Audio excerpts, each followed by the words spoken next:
اور ایک مدت کے بعد یوں ہوا کہ مصر کا بادشاہ مر گیا اور بنی اسرائیل اپنی غلامی کے سبب سے آہ بھرنے لگے اور روئے، اور ان کا رونا جو ان کی غلامی کے باعث تھا خدا تک پہنچا، اور خدا نے ان کا کراہنا سنا، اور خدا نے اپنے عہد کو جو ابراہیم اور اسحاق اور یعقوب کے ساتھ کیا تھا یاد کیا، اور خدا نے بنی اسرائیل پر نظر کی اور ان کے حال کو معلوم کیا۔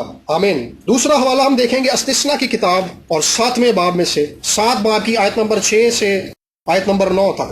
استثنا 7 باب 6 سے 9 آیت تک۔ کیونکہ تو خداوند اپنے خدا کے لیے ایک مقدس قوم ہے، خداوند تیرے خدا نے تجھ کو روئے زمین کی اور سب قوموں میں سے چن لیا ہے تاکہ تو اس کی خاص امت ٹھہرے۔ خداوند نے جو تم سے محبت کی اور تم کو چن لیا تو اس کا سبب یہ نہ تھا کہ تم شمار میں اور قوموں سے زیادہ تھے، کیونکہ تم سب قوموں میں سے شمار میں کم تھے، چونکہ خداوند کو تم سے محبت ہے اور وہ اس قسم کو جو اس نے تمہارے باپ دادا سے کھائی پورا کرنا چاہتا تھا، اس لیے خداوند تم کو اپنے زور آور ہاتھ سے نکال لایا اور غلامی کے گھر یعنی مصر کے بادشاہ فرعون کے ہاتھ سے تم کو مخلصی بخشی۔ سو جان لے کہ خداوند تیرا خدا وہی ہے، وہ وفادار خداوند ہے، اور جو اس سے محبت رکھتے اور اس کے حکموں کو مانتے ہیں وہ ان کے ساتھ ہزاروں پشتوں تک وہ اپنے عہد کو قائم رکھتا ہے اور ان پر رحم کرتا ہے۔ آمین۔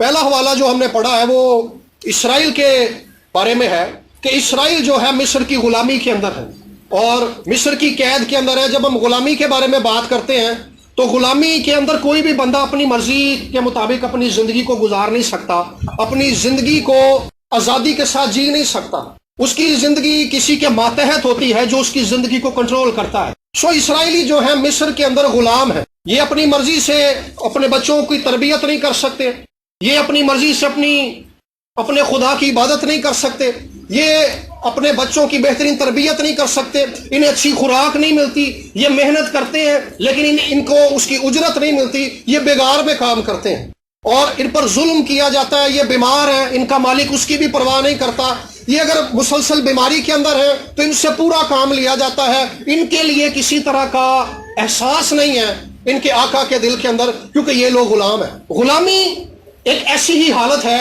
جس کے اندر ہم کسی بھی چیز کو انجوائے نہیں کر سکتے۔ آج کے زمانے کے اندر غلامی کیا ہے؟ آج کے زمانے کے اندر غلامی یہ ہے کہ ہم سارا مہینہ کام کرتے ہیں یا 2 مہینے کام کرتے ہیں اور اینڈ پہ ہمیں تنخواہ نہیں ملتی۔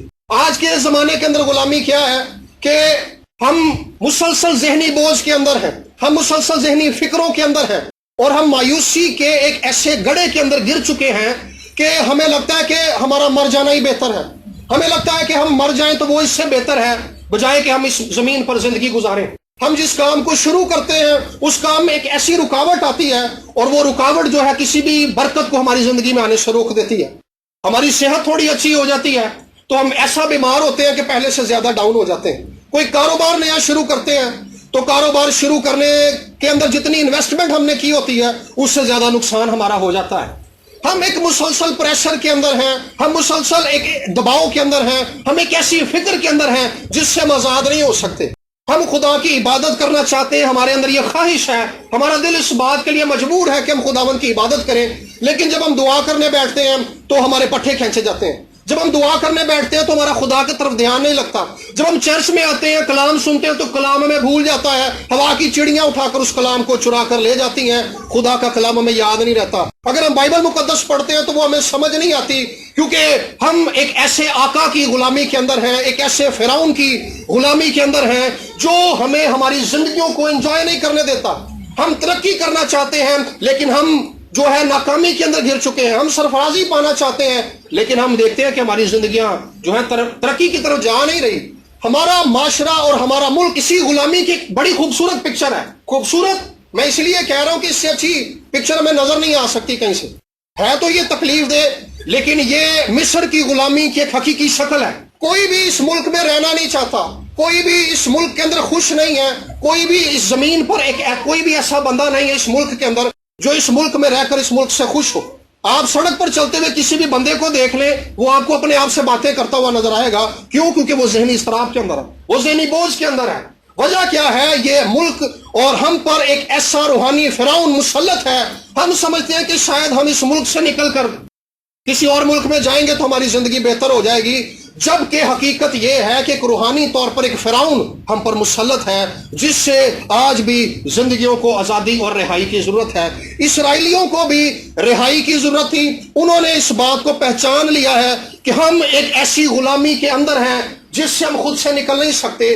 لیکن یہاں پہ بائبل مقدس میں خروج کے حوالے کے اندر ہم نے بڑی خوبصورت بات پڑھی ہے کہ ان پر اتنا ظلم ہوا ہے، ان پر رحم نہیں کیا گیا، ان پر ترس نہیں کھایا گیا، ان کی حالتوں پر کسی نے نظر نہیں کی، لیکن انہوں نے اس چیز کا گلہ شکوہ اپنے ہمسایوں سے نہیں کیا، انہوں نے اس کا گلہ شکوہ اپنے دوستوں سے نہیں کیا، انہوں نے اس کا گلہ شکوہ اپنے رشتہ داروں سے نہیں کیا، بلکہ وہ خداوند کے حضور رونے لگے، وہ خداوند کے حضور رونے لگے۔ ہم اپنے حالات اور اپنی پریشانیوں اور اپنے دکھوں کا ذکر کر کے اپنے دوستوں سے اس چیز کے بارے میں تذکرہ کرتے ہیں کہ ہماری حالت ایسی ہے، ہمارا بوجھ ایسا ہے، ہماری تکلیف بہت زیادہ ہے، لیکن ضرورت اس بات کی ہے کہ یہ حالات ہمیں حقیقت میں اس جانب لے کر جا رہے ہیں جہاں ہم خدا کے حضور میں رونا شروع کر دیں، جہاں پر ہم خداوند کی حضوری میں چلانا شروع کر دیں۔ ہم اپنے دوست کے ساتھ اپنی حالت کا بیان کر کے تو رونا شروع کر دیتے ہیں، ہماری آنکھیں بھی بھر جاتی ہیں، سن کر بھی ہماری آنکھیں بھر جاتی ہیں، لیکن حقیقت میں رہائی جہاں سے ملتی ہے وہ خدا کے حضور میں رونے سے ملتی ہے۔ انہوں نے اس بات کا ویٹ نہیں کیا کہ میرا روحانی لیول بہت زیادہ بلند ہو جائے پھر میں خداوند کے حضور میں رہوں گا۔ وہ روحانی طور پر جس مقام پر ہیں انہوں نے اسی مقام پر خداوند کے حضور میں رونا اور چلانا شروع کر دیا۔ کئی بار ہم اس چیز کا ویٹ کرتے رہتے ہیں کہ شاید میری روحانی ترقی ہوگی پھر ہی میں اپنے حالات سے نکل پاؤں گا، پھر ہی میں اپنے حالات سے، اپنے اس روحانی فرعون کی قید سے نکل پاؤں گا جس کی قید سے میں نکل نہیں پا رہا۔ جبکہ حقیقت یہ ہے کہ ہم جس بھی حالت کے اندر ہیں، ہم اکیلے میں تو روتے ہیں، ہم بائک چلاتے ہوئے تو روتے ہیں، ہم بستر پر لیٹ کر تو روتے ہیں، لیکن یہ رونا ہمیں رہائی نہیں دے گا۔ اگر ہم نے رہائی پانی ہے تو ہمیں زندہ خدا کے حضور میں رونا ہوگا۔ یہاں پر جو ورڈ لکھا ہے وہ بڑا پاورفل ہے کہ وہ خداوند کے حضور میں آہ بھرنے لگے۔ ان کا رونا جو غلامی کے باعث تھا، ہم اپنے حالات سے فکر مند ہیں، اپنے حالات سے نکلنا چاہتے ہیں، ہم روتے ہیں، لیکن ہمارا یہ رونا لوگوں کے آگے، خدا کے آگے نہیں ہے۔ میرے آگے اگر آخر کوئی روئے گا تو میں اس کے لیے کچھ نہیں کر سکتا، کیونکہ میری بھی حدود ہے، میں بھی ایک انسان ہوں، میں بھی انہی مسائل کا شکار ہوں جس میں آپ سب پھنسے ہوئے ہیں۔ لیکن اگر کوئی شخص زندہ خدا کے حضور میں روئے گا تو اس کا کراہنا وہ سن لے گا۔ یہ ساری قوم خداوند کے حضور میں انہوں نے رونا شروع کر دیا۔ ہر ایک فیملی جو تھی، ہر ایک بندہ جو تھا وہ فیملی کے طور پر بھی روتا تھا، وہ اکیلے میں بھی خداوند کے آگے روتا تھا اور خداوند سے کہتے تھے کہ خداوند یہ ظلم اب ہماری برداشت سے باہر ہے، ہمیں اب اس غلامی سے نکال لے، ہمیں مصر کی غلامی سے نکال لے، ہمیں مصر کی غلامی سے نکال لے، ہم اس میں مزید جینا نہیں چاہتے۔ جب تک ہم غلامی میں سے نکلنے کا فیصلہ نہیں کریں گے تب تک ہم اس غلامی سے نہیں نکلیں گے۔ یہ فیصلہ ہم نے کرنا ہے۔ اگر ہم اس غلامی سے نکلنا چاہتے ہیں تو ہمیں سنجیدہ ہونا پڑے گا، ہمیں سیریس ہونا پڑے گا کہ کیا ہم واقعی اس میں سے نکلنا چاہتے ہیں۔ ہمیں ایک حقیقی فیصلہ کرنا ہوگا۔ انہوں نے یہ حقیقی فیصلہ کر لیا ہے، انہوں نے اس بات کا فیصلہ کر لیا ہے کہ ہماری اولاد تو 400 سالوں سے اس ملک کی غلامی کے اندر ہے، لیکن اب ہماری آنے والی نسلیں اس غلامی کے اندر نہیں رہیں گی۔ فیصلہ آپ نے کرنا ہے، فیصلہ میں نے کرنا ہے، فیصلہ ہم میں سے ہر ایک نے کرنا ہے کہ کیا جس طرح سے ہم غلامی کے اندر ہیں، جس روحانی بوجھ اور جس ڈپریشن اور جس اذیت کے اندر ہم جی رہے ہیں، کیا ہم بھی اسی اذیت کے اندر رہیں گے اور ہماری آنے والی نسلیں بھی اسی اذیت کے اندر رہیں گی؟ فیصلہ آج ہم نے کرنا ہے۔ جو بندہ فیصلہ کر لیتا ہے وہ اپنی آزادی کے لیے سنجیدہ ہے، جو فیصلہ نہیں کرتا وہ آزادی نہیں پاتا۔ ان لوگوں نے فیصلہ کیا ہے، یہ اتنا ظلم کے نیچے دب گئے ہیں، ان پر اتنا ظلم کیا گیا ہے کہ یہ خداوند کے حضور میں عاجز ہو گئے ہیں۔ انہوں نے اس تبدیلی کو قبول کیا ہے جو تبدیلی ان کی دعاؤں کی وجہ سے خدا ان کی زندگیوں کے اندر لانا چاہتا ہے۔ ہم دعائیں کرتے ہیں لیکن ہم اس تبدیلی کو قبول نہیں کرتے جو تبدیلی ہماری دعاؤں کے جواب میں آزادی کو بخشنے کے لیے خداوند ہماری زندگی میں لانا چاہتا ہے۔ خدا اس سے پہلے کہ کسی شخص کو آزادی بخشے، خدا اس شخص کی سوچ کو تبدیل کرتا ہے۔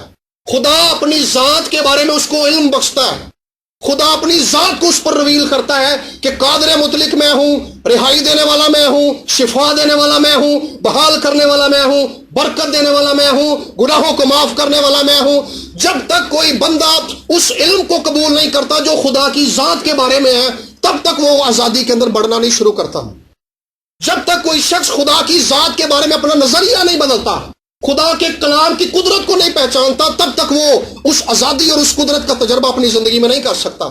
صدوقیوں سے خداوند یسوع مسیح نے کہا تھا کہ تم گمراہ ہو، کیونکہ تم نہ خدا کے کلام سے واقف ہو نہ خدا کی قدرت سے۔ سو کلام اور قدرت دونوں سے واقف ہونا اصل میں ہمیں رہائی دیتا ہے۔ یہ رہائی کی جانب ایک ایسی سوچ ہے، خدا کا کلام کسی ایماندار کو اتنا مضبوط اور اتنا قائم کر دیتا ہے کہ جب اس پر ظلم ہوتا ہے اس بات کا احساس ہوتا ہے، وہ زبور گاتا ہے میرے پیرانو دیوے کھلارا، وہ اس بات کو جانتا ہے کہ میرا خدا میرے قدموں کو مضبوط کرتا ہے۔ خدا اس کے اندر اپنے کلام کی قدرت اور اپنی ذات کو جب اس پر رویل کرتا ہے تو اس کو اتنا مضبوط اور اتنا قائم کر دیتا ہے کہ اس کو خدا میں اپنی رہائی اور اپنی نجات اور اپنی بحالی نظر آنا شروع کر دیتی ہے۔ اسے اپنا برائٹ فیوچر خداوند میں نظر آتا ہے۔ مصر کے اندر رہتے ہوئے کسی کو اپنا برائٹ فیوچر نظر نہیں آتا، نہ ہی مصر کے اندر برائٹ فیوچر تھا، اسی لیے وہ خداوند کے حضور میں رونے لگے، انہیں اپنا مستقبل نظر آنے لگ گیا تھا۔ آج میرے بہنوں اور بھائیوں، ہمیں اس چیز کو جاننے اور سمجھنے کی ضرورت ہے کہ جس غلامی کے اندر ہم ہیں ہمیں اس سے نفرت کرنی ہے۔ جب تک ہم اس غلامی سے جس میں ہم پھنسے ہوئے ہیں، ہم جب تک اپنے اندر کے گناہ سے نفرت نہیں کریں گے ہم اس سے آزاد نہیں ہوں گے۔ جب تک ہم اس سے محبت کریں گے تب تک یہ ہمارے ساتھ چپٹا رہے گا۔ ہم جس گناہ کی عادت کا میں گرفتار ہیں، جب تک ہم اس سے نفرت نہیں کریں گے خدا ہمیں آزاد نہیں کرے گا، کیونکہ ہم سنجیدہ نہیں ہیں۔ ہم جس بیماری میں گرفتار ہیں، جب تک ہم اس سے نفرت نہیں کریں گے اور خدا کی ذات پر دھیان نہیں لگائیں گے ہم آزادی نہیں پائیں گے۔ ہمیں خدا کی ذات پر دھیان لگانے کی ضرورت ہے۔ ہمیں اس گناہ سے اور اس غلامی سے جس میں ہم گرفتار ہیں، اور اس گناہ سے جو ہمیں آسانی سے الجھا لیتا ہے، ہم چرچ میں آتے ہیں، ہم کلام پڑھتے ہیں، کلام کو سنتے ہیں، لیکن اس کے باوجود ہم دیکھتے ہیں انہی بری عادتوں کا، گناہ کی عادتوں کا ہم شکار ہیں جن سے ہم نکل نہیں پا رہے۔ وجہ کیا ہے؟ ہمیں ان سے نفرت نہیں ہے، لیکن بائبل میں لکھا ہے کہ میں تجھے چھڑاؤں گا کیونکہ تو نے میرا نام پہچانا۔ جو کوئی اس کا نام پہچانتا ہے رہائی اور شفا اس کو ملتی۔ لیکن یہ لوگ کیا کر رہے ہیں؟ ان کا روحانی سٹینڈرڈ کیا ہے؟ انہوں نے یہ نہیں دیکھا۔ ایک ابلیس کی یہ چال ہے کہ وہ ہمارے ذہن کے اندر یہ بات ڈالتا ہے تیرا روحانی لیول اتنا نہیں ہے، اس لیے تو دعا کر، تیری دعا نہیں سنی جائے گی، تجھے کلام کی سمجھ نہیں آتی، اس لیے جو ہے تیری زندگی کے اندر تبدیلی نہیں آ رہی۔ خداوند کے آگے جو کوئی روتا ہے، اپنی حالت اور اپنے دل کو خداوند کے آگے انڈیل دیتا ہے، خداوند اس پر کرم کر دیتا ہے۔ یہ ساری قوم رو رہی ہے۔ ان کا روحانی لیول کیا ہے؟ انہوں نے اس بات کی پرواہ نہیں کی، بلکہ انہوں نے اپنے آپ کو، اپنے دل کو خداوند کے آگے انڈیل دیا ہے۔ تو خداوند نے کیا کیا ہے؟ خداوند نے لکھا کہ میں نے ان کا رونا اور چلانا سن لیا ہے، میں نے سن لیا ہے۔ خداوند نے نہیں کہا کہ ان کا بھی اتنا لیول نہیں ہے، انہوں نے ابھی روزے نہیں رکھے، انہوں نے ابھی یہ نہیں کیا، انہوں نے ابھی جو ہے میرے حضور میں قربانیاں نہیں چڑھائیں، انہوں نے میرے کلام کو قبول نہیں کیا، بلکہ خداوند نے اس حالت پر نظر کی ہے کہ یہ کس اذیت کے اندر ہیں، یہ مجھے پکار رہے ہیں۔ جو کوئی اس سے پکارتا ہے وہ اس کا جواب دیتا ہے۔ لکھا ہے رب سچ مچ اس دی سنتا ہے دعا جو اس تو مانگتا ہے۔ سو جو کوئی دعا مانگتا ہے، جو کوئی چلاتا ہے، یہ اس کی خدائی کا تقاضا ہے، کیونکہ وہ خدا ہے۔ اگر وہ اپنے حضور میں رونے اور چلانے والوں پر نہیں نظر کرتا تو اس کی خدائی پر سوال آ جاتا ہے، لیکن وہ آنے نہیں دیتا، وہ اس سے پہلے جواب دے دیتا ہے، جواب دیتا ہے۔ لکھا ہے کہ جس روز تو نے دل لگایا تیری سن لی گئی۔ جس روز کوئی خداوند کے حضور میں رونا اور چلانا شروع کرتا ہے، خداوند اس پر اپنے کرم کی نظر کر دیتا ہے۔ سو میرے بہنوں اور بھائیوں، ہم نے استثنا کی کتاب میں پڑھا کہ خداوند نے کہا کہ میں تم سے محبت کرتا ہوں، میں نے اس لیے تمہیں مصر کی غلامی سے چھڑایا ہے۔ میں نے تمہیں اس لیے نہیں چھڑایا کیونکہ تمہاری تعداد بہت زیادہ تھی، تمہاری کوانٹٹی بہت زیادہ تھی، بلکہ خداوند نے کہا کیونکہ تمہاری تعداد کم تھی، میں تم سے محبت رکھتا تھا، میں نے تمہارے باپ دادا کے ساتھ عہد کیا تھا، میں اس لیے چھڑانے آیا ہوں۔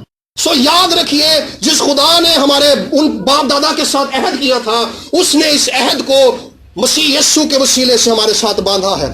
وہ عہد تو جانوروں کے خون سے باندھا گیا تھا جس کے وسیلہ سے انہیں مصر کی غلامی سے رہائی ملی۔ یہ عہد خدا کے بے ابر یسوع کے خون سے باندھا گیا ہے، یہ ابدی عہد ہے۔ وہ عہد تو زمین پر باندھے گئے، لیکن یہ وہ عہد ہے جو بنائے عالم سے پیشتر، آسمان اور زمین کے بننے سے پیشتر، جب کچھ بھی نہیں تھا، بائبل میں لکھا ہے کہ بنائے عالم سے پیشتر ذبح کیا ہوا برا۔ اس سے پہلے کہ عالم بنتے خدا کا بے عیب برا مصلوب ہو چکا تھا۔ ایک میٹنگ تھی آسمان پر باپ، بیٹے اور روح القدس کے بیچ میں، جس میں خدا یسوع مسیح انسان کا نمائندے کے طور پر موجود تھا، اور اس نے اپنے آپ کو پیش کر دیا، اور اس کے خون کے وسیلے سے، جس کے بارے میں عبرانیوں کا مصنف کہتا ہے یہ ابدی عہد کا خون ہے۔ ابدی عہد کہتے ہیں کہ اس عہد کی کوئی ڈیوریشن نہیں ہے، اس کی ٹائم لیمٹ نہیں ہے، یہ وقت کی قید سے باہر ہے، کیونکہ جب یہ خون بہایا گیا تھا اس وقت ابھی وقت کریٹ ہی نہیں ہوا تھا۔ سو یہ اس عہد کے وسیلے سے خدا جو یسوع کے عہد کے خون سے خدا نے عہد باندھا ہے، اس عہد کے وسیلے سے خدا ہماری زندگیوں کو رہائی بخشتا ہے۔ سو جب وہ جانوروں کے خون کے وسیلے پر اتنا پابند ہے، جانوروں کے خون سے باندھا جانے والا عہد اتنا زوراور ہے کہ وہ مصر کے دیوتاؤں کو سزا دے رہا ہے، وہ مصر کی فوجوں کو سزا دے رہا ہے، وہ فرعون کو سزا دے رہا ہے، تو یاد رکھیے جس نے ہمارے لیے اپنے بیٹے یسوع کا خون بہایا اور اس خون سے ہمارے ساتھ عہد باندھا ہے، وہ اس عہد پر کس قدر قائم ہے، یہ عہد کس قدر زوراور ہے، یہ عہد کس قدر قادر ہے، یہ عہد اس سے زیادہ معتبر ہے، یہ اس سے زیادہ زوراور ہے، یہ اس سے زیادہ عزت والا ہے، اس کا زور اور اس کی ٹائم لیمٹ نہیں ہے کیونکہ یہ ابدی عہد ہے۔ سو اس عہد کے وسیلے سے میرے بہنوں اور بھائیوں ہماری آزادی، ہماری رہائی یقینی ہے، کیونکہ جب جانوروں کے خون سے باندھے جانے والے عہد کے وسیلہ سے رہائی ممکن تھی، تو مسیح جو خدا کا برہ ہے، جو خدا کا بیٹا ہے، جو المسیح ہے، اس کے خون سے باندھا جانے والا عہد زیادہ زوراور ہے۔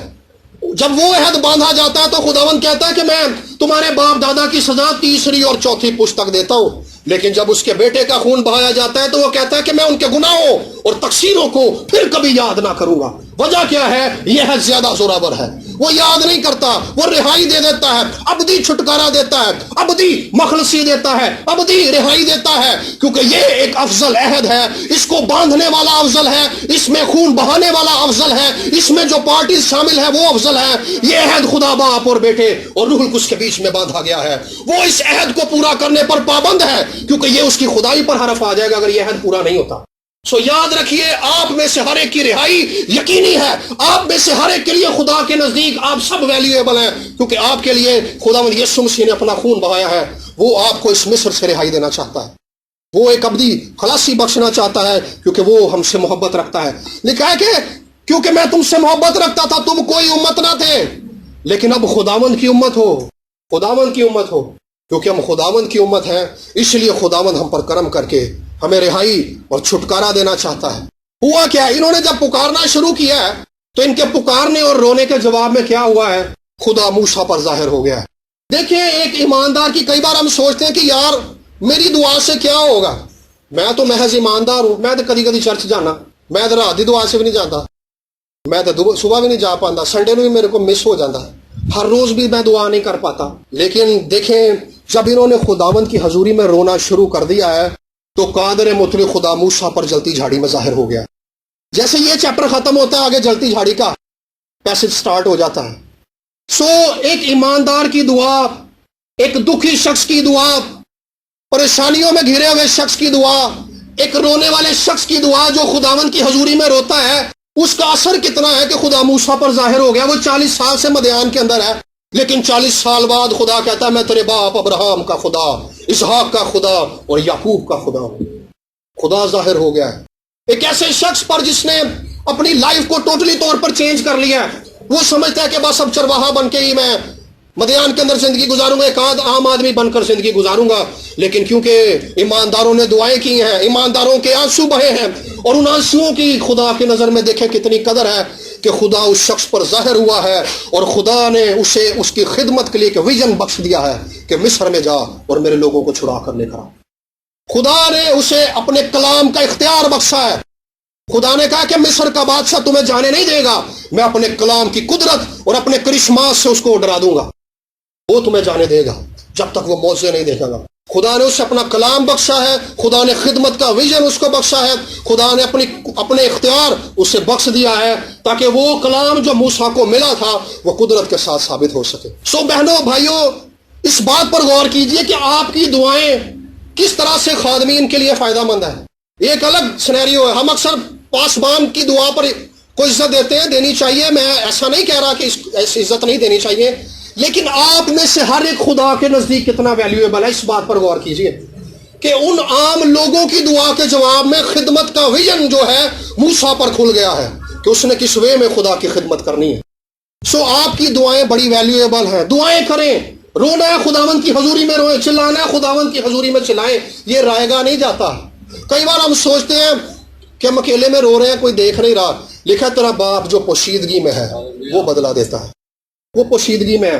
آپ کی جس حالت کو کوئی نہیں جانتا، کئی بار دکھ کی حالت ایسی ہوتی ہے ہمارے پاس اپنی حالت کو بیان کرنے کے لیے لفظ نہیں ہوتے، ہمارے دل کے اندر ایک ایسی اسٹرینج کیفیت ہوتی ہے، ایک ایسی حالت ہوتی ہے جس کا بیان ہم نہیں کر سکتے، لفظ کم پڑ جاتے ہیں، اس حالت کی تکلیف اس قدر زیادہ ہوتی ہے، لیکن ہمارے دل کی وہ حالت بھی خدا جانتا ہے، کیونکہ وہ ہمارے دل کی حالت جانتا ہے، اس نے اس دل کو بنایا ہے، وہ ہمارے دکھ کی اس کیفیت کو جانتا ہے جس میں سے ہم گزر رہے ہوتے ہیں، ہم کس عذاب میں پڑے ہوئے ہیں اس کو اس بات کا اندازہ ہے، وہ ہمیں اس سے نکالنا چاہتا ہے۔ جب کوئی بندہ اس کی حضوری میں جا کر اپنی حالت کو اس کے آگے رکھ دیتا ہے، لکھا کہ میں نے اپنے لوگوں کا رونا اور چلانا سن لیا ہے، وہ سن لیتا ہے۔ اور اسرائیلی جو تھے یہ عام لوگ نہیں تھے، یہ خدا کے لوگ تھے، ان کے باپ دادا کے ساتھ عہد باندھا گیا تھا۔ کئی بار ہم سوچتے ہیں کہ یار میرا تو ابو بھی پاسٹر، میرا تو دادا بھی پاسٹر، میں تو ہفتے 2 روزے بھی رکھنا وا، میں چرچ بھی جانا وا، میرے تے غلامی کا جوا نہیں آ سکتا، میرے پہ پریشانی نہیں آ سکتی۔ یہ لوگ جو تھے ان کے ساتھ عہد تھا، لیکن اس کے باوجود یہ غلامی کے اندر تھے، سو اس چیز کی گارنٹی نہیں ہے، یہ دلیل نہیں ہے کہ اگر آپ چرچ آتے ہیں، آپ دعائیہ میٹنگ میں آتے ہیں، آپ روزہ رکھتے ہیں، آپ چرچ کی ہر ایک ایکٹیویٹی کا حصہ ہیں اور آپ پر یہ جوا نہیں آئے گا، یہ جوا آ جائے گا، لیکن اس جوئے سے رہائی کے لیے جس چیز کی ضرورت ہے، جن چیزوں کا میں نے پہلے ذکر کیا وہ تو ساری ہیں ہی، لیکن اس سے بڑھ کر ایک بڑی اہم چیز ہے، وہ خدا کا ایکٹیویٹڈ ریما کلام ہے جو موسیٰ کو ملا تھا، نبوتی کلام تھا وہ۔ خدا جب موسیٰ پر ظاہر ہوا، خدا نے اس وقت موسیٰ سے کہا کہ جا فرعون کے پاس جا اور اسے بتا کہ عبرانیوں کا خدا مجھ پر ظاہر ہوا، اسے جا کے کہہ، وہ فرماتا ہے میرے لوگوں کو جانے دے۔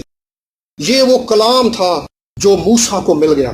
اس کلام کے اندر اس قدر قدرت تھی، اس قدر جلال اور اس قدر زور تھا کہ مصر جو اس وقت کی سپر پاور تھی، اس کے پاس ماہر ہتھیار چلانے والے تھے، ماہر تیر انداز تھے، ماہر تلوار باز تھے، اور ماہر لوگ جو تھے رتھ چلانے والے تھے، ماہر فوجی تھے، فوج بڑی تگڑی تھی، فوج بہت بڑی تھی، اس کا روب بہت زیادہ تھا، اس کی جو حکومت کا دائرہ تھا وہ بہت وسیع تھا، لیکن اس کے باوجود وہ ایک موسیٰ کا مقابلہ نہیں کر سکتا۔ کیونکہ موسیٰ کے ساتھ لشکروں کا خدا کھڑا ہوا تھا۔ فرق اس سے نہیں پڑتا کہ آپ اکیلے ہیں۔ یونتن نے کہا تھا کہ خدا جو ہے تعداد کو نہیں دیکھتا۔ جب مصریوں کی چوکی پر وہ حملہ کرنے گئے تو وہ 2 لوگ اپنے ساتھ وہ اپنے صلہ بردار کو لے کے گیا، اور ایک طرف فلسطینیوں کی پوری فوج ہے، اور وہ ایک مشکل راستے سے گیا کیونکہ اس کے اندر ایک ایسا ایمان تھا جو لامتزلزل تھا، جو ہلنے والا نہیں تھا، جس کو جنبش نہیں تھی۔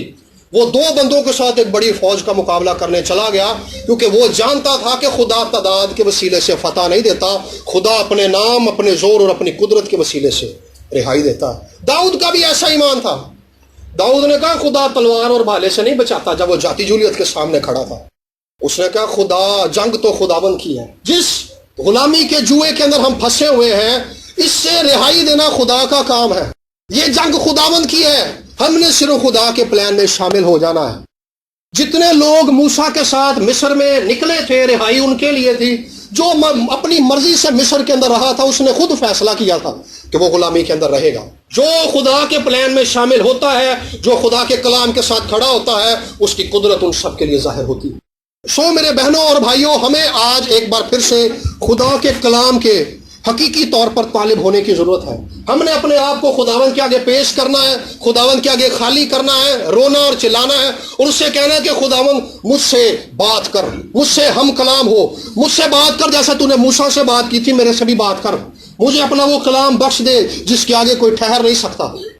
اپنے ایکٹیویٹڈ ورڈ کو، ایکٹیویٹڈ کلام ہوتا ہے بائبل مقدس سارا خدا کا کلام ہے، لیکن ایک ایماندار پر خدا ایک وقت کے اندر ایک خاص حصے کو ایسا کھول دیتا ہے، اسے لگتا ہے کہ دنیا جہان کی جو سپاٹ لائٹ ہے وہ اس پر مار دی گئی ہے، اور کلام کے وہ الفاظ اس پر ایسے اجاگر ہو جاتے ہیں کہ وہ ہر طرح کی مصیبت کا سامنا کرنے کے لیے اتنا مستحکم ہو جاتا ہے کہ اس کے پتہ ہے کہ جب میں کھڑا ہوں گا خدا اپنی قدرت کو ظاہر کرے گا۔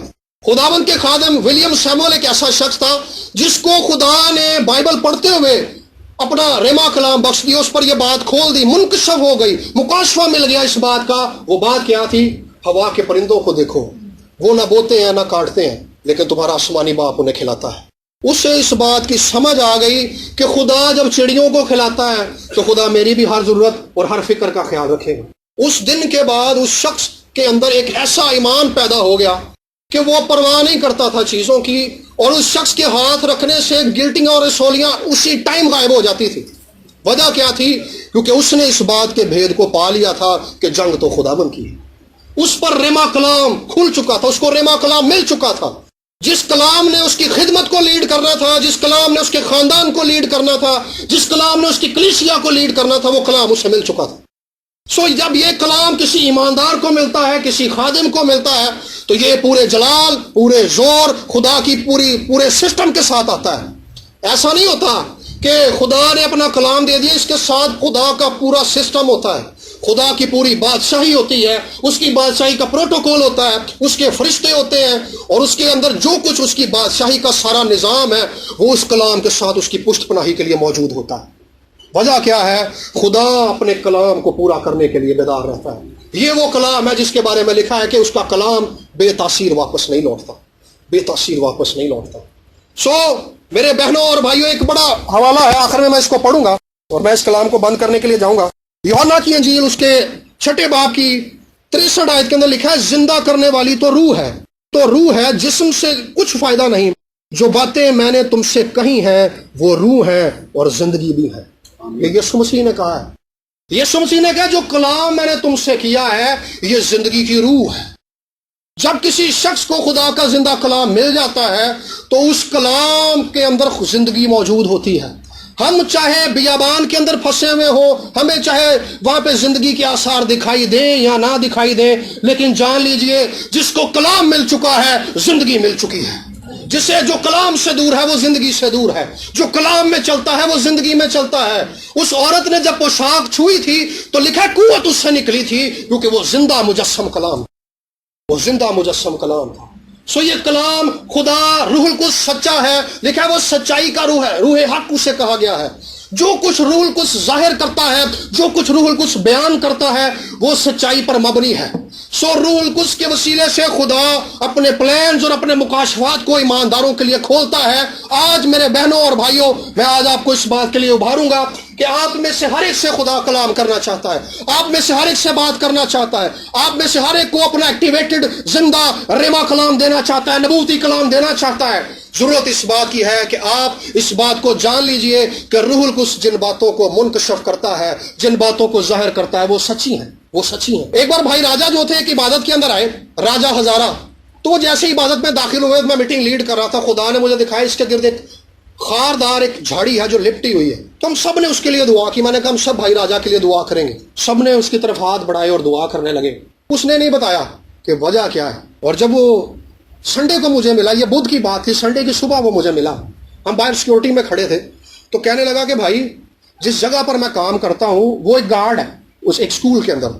تو کہنے لگا کہ بھائی میرا ایک کولیگ ہے جو گارڈ ہے میرے ساتھ، اور اس نے خودکشی کر لی ہے، تو جو تفتیش تھی وہ مجھ سے شروع ہوئی تھی۔ تو جس دن خدا نے آپ پر یہ بات ظاہر کی تھی اس دن تفتیش کا آغاز ہو چکا تھا، اور میں بڑے پریشر اور بڑے بوجھ کے اندر تھا۔ کہہ رہا لیکن جب سب نے کلیسیا نے اس بات کے لیے دعا کی، اور کہہ رہا پھر آپ نے یہ بھی بتایا کہ اب جب دعا کی ہے وہ جھاڑی ہٹ چکی ہے، وہ خاردار تار ہٹ چکی ہے، تو کہنے لگا کہ وہ اپنے جب گھر میں آیا تھا اور ایک لیٹر وہ دفتر میں چھوڑ کر گیا تھا، اب اس کی کتابوں کے اندر وہ پڑھا تھا اور اس کے گھر میں سے بھی ملا تھا کہ میری موت کا ذمہ دار کوئی نہیں ہے، میں خود ہی ہوں۔